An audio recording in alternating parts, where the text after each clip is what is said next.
Coffee mania is back baby. मतलब मजा आ गया आज के रॉ को देखने के बाद, because coffee mania is back. So hello everyone and welcome back to yet another video. और आज की इस वीडियो के अंदर हम लोग बात करेंगे WWE के आज के मंडे नाइट रॉ के एपिसोड के बारे में, जहां पर हो चुकी है कॉफी मेनिया की एक बार फिर वापसी। अब मैं ऐसा क्यों कह रहा हूं, क्योंकि आज कोफी किंगस्टन ने एक ही रात के अंदर रैंडी ऑर्टन को पिन किया, साथ ही में उन्होंने पिन किया एक नॉन टाइटल मैच के अंदर WWE चैंपियन बॉबी लैशली को। सपना नहीं है ये, बल्कि सच्चाई है आज के रॉ के एपिसोड की, और ये है आज की मेन हाईलाइट कि कॉफी मेनिया इज बैक। बाकी शो पर और भी काफ़ी सारी कमाल की चीज़ें होती हैं। आई थिंक रेसलमेनिया बैकलैश के बाद का जो रॉ था वो एक बहुत ज़्यादा कमाल का रॉ था। शुरुआत से लेकर अगर मैं आखिरी तक की बात करूँ, शेमस रिको से आमने सामने आते हैं, जो कि मेरे अकॉर्डिंग था मैच ऑफ द नाइट। तो भाई जो सारी चीज़ें आज शो पर हुई उसके बाद में हम लोग बात करने वाले हैं किस तरीके से कॉफी मेनिया आ जाए एक बार फिर वापस। So without wasting any time let's begin this video. तो आज की जो मंडे नाइट रॉ के एपिसोड की शुरुआत है वो MVP एंड बॉबी लैशली करते हुए नजर आते हैं। MVP कहते हैं कि भाई बॉबी लैशली ने एक बहुत ही अच्छे मैच के अंदर अपने तगड़े अपोनेंट्स के खिलाफ टाइटल को रिटेन कर लिया रेसलमेनिया बैकलैश के अंदर। मैं तो ये चाहता था कि बॉबी लैशली आराम वगैरह करे, जाके हॉलीडेज वेकेशंस पे जाए, लेकिन बॉबी लैशली का कहना ये है कि कोई भी दिन मैं छुट्टी नहीं लूंगा और हर दिन मैं रॉ पर आने वाला हूं। तो इसलिए MVP कहते हैं कि बॉबी लैशली तुम श्योर हो कि तुम्हें वेकेशंस पे नहीं जाना है, तुम्हें आज भी काम करना है? हाँ, बॉबी लैशली कहते हैं मैं एकदम श्योर हूँ और यहाँ पर मुझे कभी वेकेशंस पर नहीं जाना है। और आज जो MVP एंड बॉबी लैशली अपने साथ कुछ लड़कियाँ टाइप लेकर आते हैं, जो कि हमें चेयर करती हुई नजर आती हैं बॉबी लैशली के लिए। फिर MVP अनाउंस करते हैं एक ओपन चैलेंज आज मंडे नाइट रॉ के एपिसोड के लिए, और जो भी बंदा लॉकर रूम के अंदर है वो आकर इस चैलेंज को एक्सेप्ट कर सकता है। और उसके बाद तुरंत वहां से हमें ड्रू मैकिंटायर आते हुए नजर आते हैं। ड्रू मैकिंटायर कहते हैं कि रेसलमेनिया बैकलैश के अंदर जरूर वो ट्रिपल थ्रेट मैच था, लेकिन भाई तुमने उसे मुझे पिन नहीं किया,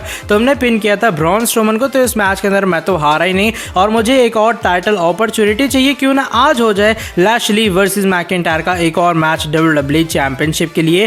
MVP कहते हैं भाई तुम ड्रू मैकिंटायर सीधा भागते हुए चले रिंग के अंदर, पूरी अनाउंसमेंट तो होने देते। मैं ये कहने वाला था कि ये जो ओपन चैलेंज है ये होने वाला है except Braun Strowman and Drew McIntyre का, क्योंकि ये दोनों जो चैलेंज है वो एक्सेप्ट नहीं कर सकते, बाकी कोई भी आके इस चैलेंज को एक्सेप्ट कर सकता है। फिर जो बॉबी लैशली वो एक चीप शॉट मारने चलते हैं ड्रू मैकिंटायर को, मैकिंटायर उसका डॉज करते हैं और वो हमें खदेड़ते हुए रिंग से नजर आते हैं बॉबी लैशली को। और यहाँ पर बॉबी लैशली चिल्ला कर कहते हैं अब तुम एक बार फिर बैक ऑन द लाइन हो चुके हो। इसके बाद शो के ऊपर हमारे one half of the Raw के tag team champion AJ Styles इस बार अलायंस को फेस करते हुए नजर आते हैं। रिंग साइड पर जैक्सन राइकर और AJ स्टाइल्स की तरफ ओमास होते हैं।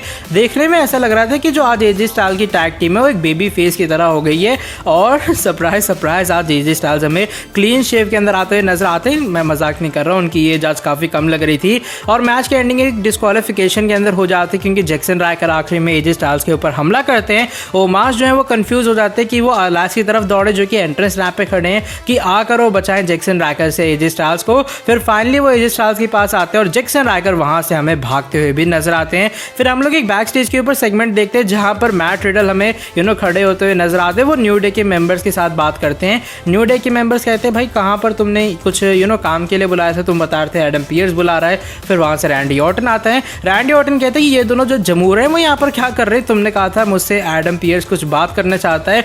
रिडल कहते हैं मैंने तुम दोनों को पोपट बना दिया, क्योंकि मैं यहाँ पर तुम लोगों को बुला रहा था, यहाँ पर कोई एडम पियर्स वगैरह नहीं है। मैं चाहता हूँ ये ऑर्टन क्यों ना हम लोग अपनी जो टैग टीम है RK ब्रो इसको और भी ज्यादा बढ़ा ले और न्यू डे को अपने साथ मिला ले, क्योंकि मैंने देखा पिछले हफ्ते हमने किस तरीके से अच्छा टैग टीम एक्शन दिया।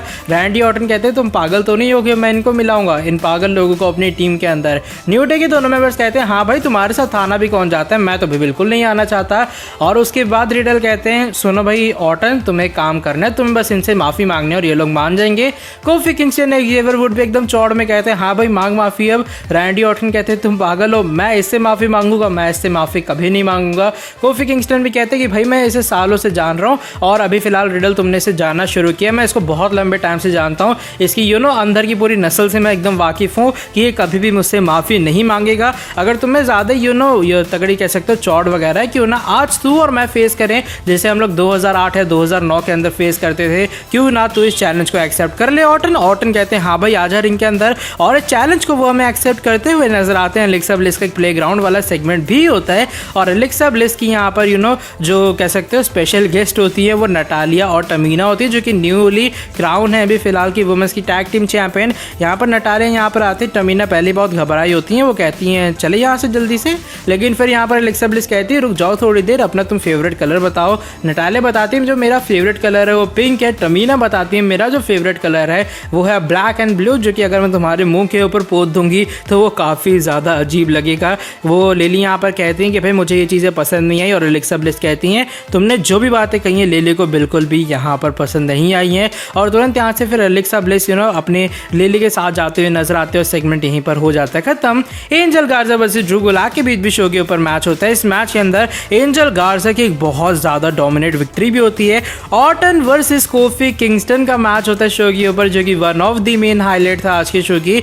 ये आई थिंक मैच बहुत ज़्यादा अच्छा जाता है कोफी किंगस्टन, लेकिन इस मैच के आखिरी में हमें रैंडी ऑर्टन को हराते हुए नजर आते हैं, क्योंकि आखिर में जो एक्जेवियर वुड है वो ट्रॉम्पोन बजा के डिस्ट्रैक्ट करते हैं ऑर्टन को। ऑर्टन उनकी तरफ देखने लग जाते हैं और इसी का फायदा उठाते हैं कोफी, और वो एक रोल अप के साथ हमें रैंडी ऑर्टन को हराते हुए नजर आते हैं। और उसके बाद ऑर्टन भाई काफी गुस्से में होते हैं, वो तुरंत रिंग को लीव करके बैक स्टेज के ऊपर जाते हैं। रिडल यहाँ पर न्यू डे के मेंबर से कुछ बात करने चलते हैं, और जैसे ही वो चारने चलते हैं रिडल भी ऑर्टन के पीछे थोड़ी देर के लिए एक्जेवियर वुड रोकते हैं, और रिडल हमें एक्जेवियर वुड को भी धक्का मारते हुए नजर आते हैं। इसके बाद शो के ऊपर होता है वुमेन्स की टैग टीम चैंपियनशिप का rematch Nia Jax and Shayna Baszler versus Natalya and Tamina के बीच। ये जो मैच था मेरे हिसाब से ठीक ठाक से टैग टीम एक्शन हुआ मैच के अंदर, लेकिन मैच की एंडिंग थोड़ी सरप्राइज थी, क्योंकि आखिरी में मैच के हमें एलेक्सा ब्लिस और लेली जो है वो एंट्रेंस स्नैप के ऊपर आती हुई नजर आती हैं, और अचानक से मैच की एंडिंग के अंदर हमें जो रिंग साइड है वहां से आग निकलती हुई नजर आती है, जो कि रेजिनाल्ड के चेहरे पे भी गरम गरम सा अचानक लग सा जाता है। रेजिनाल्ड पूरे यहाँ पर झुलस से जाते हैं, नाया जैक्स उनको देखने चलती हैं।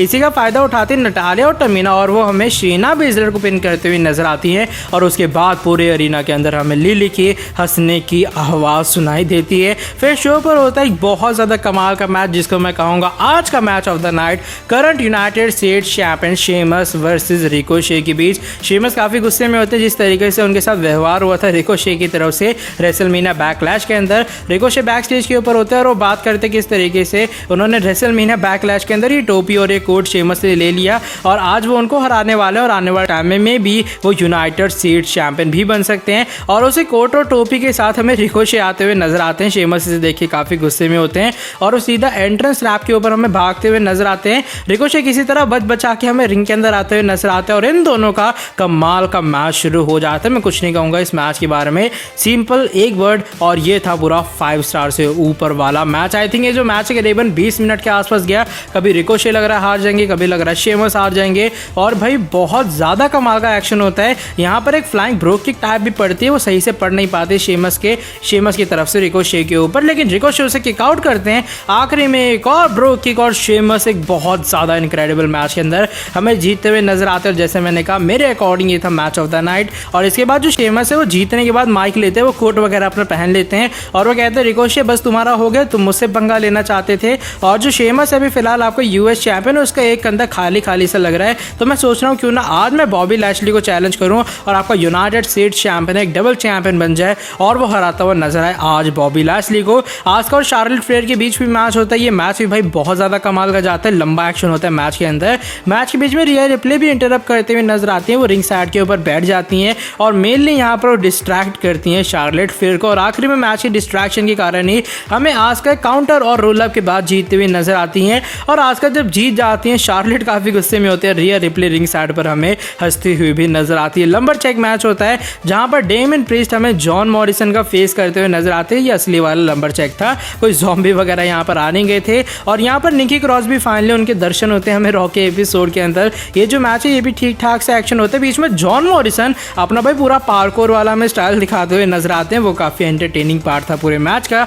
मैच की एंडिंग के अंदर डेमन प्रीस्ट की हो जाती है फाइनली जीत। जब वो एंट्रेंस रैंप के पास जाते हैं, वहां पर भाई इंटरव्यू वाले लेने आते हैं उनसे और कहते हैं कि अब क्या प्लान है आने वाले टाइम में डेमन प्रीस्ट के। वो कहते हैं मिस और जो जॉन मॉरिसन है वो मेरा पास थे, अब आने वाला जो फ्यूचर है may be Damian Priest as a WWE champion हो सकता है, क्योंकि हो सकता है मैं ही आज जो बॉबी लैशली का चैलेंज है वो एक्सेप्ट कर लूं और उसके बाद जाके मैं उसका फेस करूं WWE चैंपियनशिप के लिए। एवा को लेकर भी हमें एक और सेगमेंट दिखाई देता है जहां पर उनकी हॉलीवुड के काफ़ी सारे फोटोशूट्स, उनके काफ़ी सारे मूवी के सीन्स, कट सीन्स वगैरह दिखाई देते हैं। और फाइनली अब हम लोग बढ़ते हैं आज के मेन इवेंट टाइम की तरफ, जहां पर हमारे WWE champion the dominator Bobby Lashley एक ओपन चैलेंज इशू करते हुए नजर आते हैं। कहने की देर नहीं होती MVP की, और वहाँ से हमें न्यू डे के मेंबर कोफी किंगस्टन आते हुए नजर आते हैं। जैसे वो रिंग के अंदर आते हैं बॉबी लैशली थोड़ा अपसेट टाइप हो जाता है कि यार ये बंदा आ गया, मुझे लगा कोई तगड़ा अपोनेंट आएगा, और ये था अंडर एस्टिमेट बॉबी लैशली का। मैच शुरू होने से पहले MVP कहते हैं 1 मिनट रुकना अनाउंसर भाई, तेरे को पता है कि ये मैच एक नॉन टाइटल मैच होने वाला है, क्योंकि आज सुबह जब मैंने ओपन चैलेंज दिया वहाँ पर मैंने WWE टाइटल तो मेंशन किया ही नहीं, तो इसलिए एक नॉन टाइटल मैच होने वाला है, गलती से टाइटल मैच नहीं अनाउंस कर देना। और वैसे भी अभी यहाँ एडम पियर्स तो दिख नहीं रहा जो इसे टाइटल मैच बना दे, तो ऐसा करो नॉन टाइटल मैच शुरू किया जाए। म्यूजिक कहते नहीं, मैंने अपनी तरफ से कर दिया। मैच शुरू हो जाता है। कोफी किंगस्टन की भाई क्या कमाल की परफॉर्मेंस आती है, बॉबी लैशली के ऊपर पूरे तरीके से वो हावी होते हुए भी नजर आते हैं, लेकिन उनका हाई फ्लैग एक्शन जो है बॉबी लैशली की ताकत के सामने ज्यादा चलता नहीं है। मैच के एंडिंग के अंदर बहुत अच्छी मैच के बाद जब बॉबी लैशली जीतने ही चलते हैं, होता क्या है, जो एक्जेवियर वुड है वो हमें अपना ट्रॉम्पोन बजाते हुए नजर आते हैं, वो बॉबी लैशली को डिस्ट्रैक्ट करते हैं, और उसके बाद जो रेफरी है हमें डिस्ट्रैक्ट होते हुए नजर आते हैं एक्जेवियर वुड से बातचीत करते हुए। इसी का फायदा उठाने चलते हैं बॉबी लैशली, वो MVP से कहते हैं भाई अपनी जो छड़ी जरा इसके मुंह पे मारी हो ताकि मैं आराम से इसको पिन करके हरा दूं।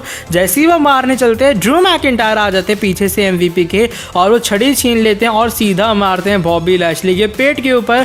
फिर यहाँ पर जो कोफी किंगस्टन है वो रोल अप लगाते हैं 1 2 and 3। Surprise coffee mania is back, और कोफी किंगस्टन ने एक नॉन टाइटल मैच के अंदर पिन कर दिया है आज बॉबी लैशली को। अब सोचो अगर टाइटल मैच होता भाई बॉबी लैशली की गजब वाली बेइज्जती हो जाती। बाय द वे आज का रॉक एपिसोड भाई मुझे बहुत ज़्यादा एंटरटेनिंग लगा। जैसे मैंने कहा मैं बार बार कहूँगा match of the night Ricochet versus Sheamus बहुत ज़्यादा इस साल कमाल का काम कर रहे हैं, और रिकोशे को जब भी अपॉर्चुनिटी दी जाती है वो एक काम करते हैं, सभी को इम्प्रेस करना। और आखिरी मैच कोफी मेनिया जब वापस आता है वो भी काफ़ी सरप्राइज एलिमेंट था। थोड़ा डिसअपॉइंट इसलिए हूँ क्योंकि कीथली वगैरह वापस नहीं आए, ना जिंदर महल शो पर थे। बाकी देखो आने वाले टाइम में क्या कुछ होता है। आज के रॉक एपिसोड को मैं 5 स्टार में से 4.8 स्टार रेटिंग देना पसंद करूंगा। आई थिंक शो काफ़ी कमाल का था। जिंदर महल का ना यूज़ होना थोड़ा डिसअपॉइंट ज़रूर लगा, लेकिन बाकी सारी चीज़ें बहुत ज़्यादा कमाल की थी। धीरे धीरे करके रॉ भी बदल रहा है। 3 घंटे का रॉक का एपिसोड आज बहुत ज़्यादा एंटरटेनिंग था। कीथली नहीं आया उससे मैं थोड़ा सा डिसअपॉइंट ज़रूर हूँ। बाकी भाई आज की जो ये वाली वीडियो बस यहीं तक थी। अगर आपको ये वाली वीडियो पसंद आई, या आप लोग नीचे वीडियो को लाइक कर सकते हो। वीडियो को लाइक करने के साथ सब्सक्राइब कर दो चैनल को, और कमेंट सेक्शन में बताओ आपको कैसा लगा रॉ, ताकि आगे भी आपको हमारे चैनल के ऊपर कुछ ऐसी इंटरेस्टिंग कमाल की एंड और भी फ्रेश अपडेट जानने को मिलती रहे। नेक्स्ट वीडियो के अंदर आके आपसे काफ़ी जल्दी मिलता हूँ। Till then bye bye, take care.